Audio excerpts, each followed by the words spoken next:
এরকম তারা ছিল সুবহানাল্লাহ। হাদিসের বাকি হচ্ছে হযরত আবু হুরায়রা রাদিয়াল্লাহু তাআলা আনহু তিনি বলেন নবী সাল্লাল্লাহু আলাইহি ওয়াসাল্লামের যুগে যখন মুআজিরা মক্কা নগরীকে ত্যাগ মদিনাতে আসলেন, হযরত সাদ বিন রবি রাদিয়াল্লাহু তাআলা আনহু একজন সাহাবী সাদ বিন আক্কাস তাকে বলা হয়েছিল। এর পরে সঙ্গে ভালোবাসা প্রেম প্রীতি ভাইয়াসাই লাগিয়ে দিয়েছিলেন।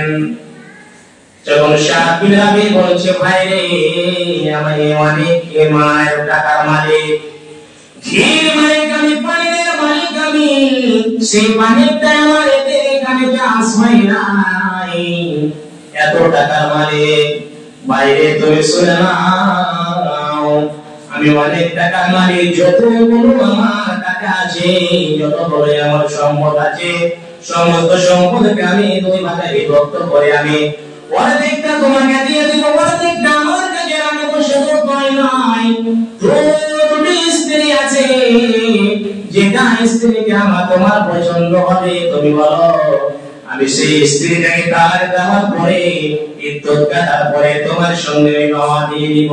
কেননা মুহাজিরা যখন মক্কা নগরে ত্যাগ করে এসেছিলেন, দিনের খাতিরে এসেছিলেন, তাদের কাছে কিছুই ছিল না। সঙ্গে সঙ্গে ওই সাহাবীকে বলছেন বারাকাল্লাহু লাকা ফি মালিকা ওয়া আলিকা, ওই সঙ্গে সাথে সাহাবা আল্লাহ রাব্বুল আলামিন তোমার মানে বরকত দেখ, তোমার আলের পথে বরকত দেখ, তোমার স্বামীকে বরকত দেখ, এরকম দোয়া বলেছিলেন। শুরুতেই নয় বিবাহ হয়ে গেল। ইমাম নবী সাল্লাল্লাহু আলাইহি সাল্লাম দেখলেন কি তাদের গায়ে হলুদ কি ব্যাপার, তুমি বিবাহ করেছো নাকি? বলছি ইয়া রাসূলুল্লাহ ইয়া হাবিবাল্লাহ, আমি সারা বংশের মধ্যে আমি বিবাহ করেছি। কি দিয়ে? শুধু আমি একটা সোনার বুদ্ধি, একটা কেন্দ্রে বুদ্ধি সোনা আমার আমি মহলানা দিয়ে আমি তাকে বিবাহ করে দিয়েছি। আরে গোরবা মুসলমান, আজকে পৃথিবীর বুকে দেখেন আজকে লজ্জা শরম কিছু হয় না, মায়ের নিয়ে বাবার কাছ থেকে টাকা নিয়ে আমরা বিবাহ করি, আর বলি বাস 1 টাকা আমার মধ্যে থেকে মোহর দিয়ে দেন, আমার নতুন মোহর হয়ে গেল। তোমার আর হচ্ছে না, আরাম হচ্ছে, একটু তুমি চিন্তা ভাবনা করো নাই। কি করলে? পয়সা পেটে একটা খেজুরের দানার সমান মতো একটা খেজুরের মোহর আদায় করে দিয়ে সেই বিবাহ করলেন। কিন্তু আজকে আমাদের যুবককে দেখেন, টাকা নিয়ে বিবাহ করতে হবে, না হলে বিবাহ হবে না। সে হালাল হোক বা হারাম হোক, দেখা কিচ্ছু নাই। শ্রোতাদের তো আজকে পুরো এলাকাতে সব জায়গায় এরকম চলছে। তো আমি কেন এরকম অবস্থা শ্রোতা দেখেন, আমাদের ইতিহাস তার উঠিয়ে দেখেন কিভাবে তারা জীবন যাপন করেছিলেন শ্রোতাদের। কিন্তু আজকে আমাদের লজ্জা শরম সবকে আমরা দেখিয়ে নিয়েছি। পৃথিবীর দিকে আজকে আমরা অন্য যেটা ইচ্ছা সেটাই আমরা করবো, এই বলে পৃথিবীতে চলছি শ্রোতাদের। কিন্তু সাফার একটি তোমাকে হিসাব দিতেই হবেই হবে, প্রস্তুত থাকো হিসাব দেওয়ার জন্য। শ্রোতাবৃন্দ, আমি বলতেছিলাম কি একেবারে মুসলমানের হকটা কি? কোন মুসলমান ভাই যদি অসুস্থ পড়ে যায়, কোন মুসলমান যদি কি হয়ে যায়, বেমার হয়ে যায়, ক্যান্সারে আক্রান্ত হয়ে যায়, পেটের জ্বালায় আক্রান্ত হয়ে যায়, সেই যে কোন অসুখ হোক না কেন তাকে আপনি দেখতে যাবেন কেন না? যদি দেখতে না যান, কাল কিয়ামতের ময়দানে আল্লাহ রাব্বুল আলামিন জিজ্ঞাসাবাদ করবে কি বলবেন? বান্দারে আমি অসুস্থ ছিলাম, সে তুমি অসুস্থ তুমি দেখতে যাওনি, আমি বিমারে ছিলাম তুমি বিমারে দেখতে যাওনি। আর সে বান্দা বলবে রব্বুল আলামিন, আপনি তো রব্বুল আলামিন, আপনি কিভাবে আমি দেখতে যাব বুঝতে পারছি না।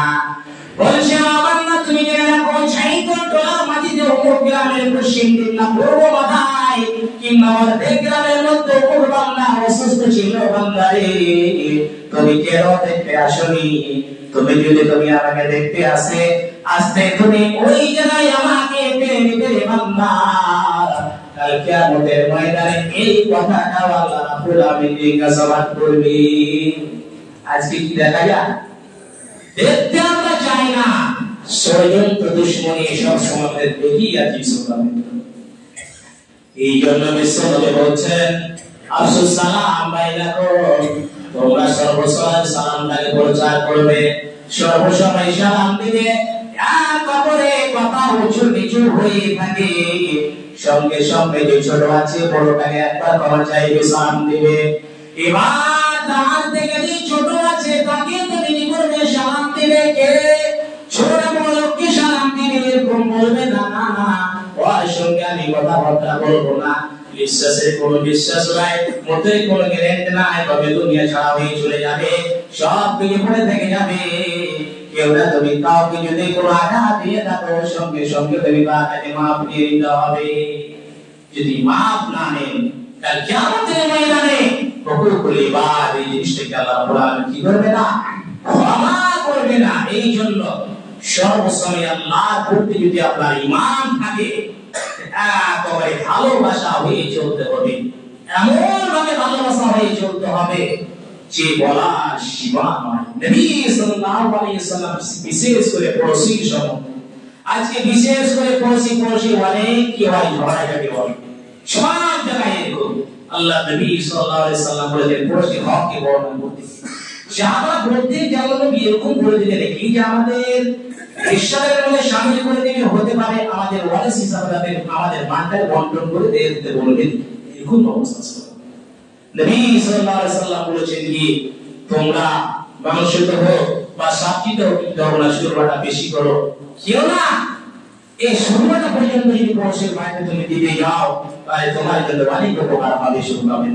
এই পড়োশীর হককে বড়টা করতে গিয়ে নবী সাল্লাল্লাহু আলাইহি ওয়াসাল্লাম এই কথাটি বলেছেন।